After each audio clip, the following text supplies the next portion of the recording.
In the lighting tab, you can configure how much light will be thrown over the model. So controlling the slider of exposure, you can control the values and leave it more lit or more dark.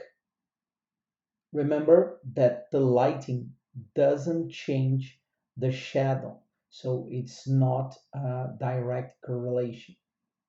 We will have a step to configure also the shadow. You can also upload an HDR file. This is a file specific for the lighting purposes.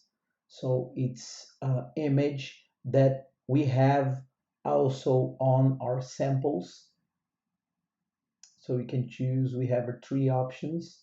So we can choose one of those. You need to wait until it's loaded. So you see that the model will be affected by this lighting file.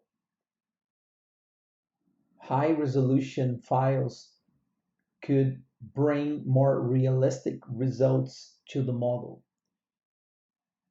The lighting files, it's also responsible for the color of the light, not only the brightness of the light. In any time, if you want to remove it, you just click the remove button and you move on to the default lighting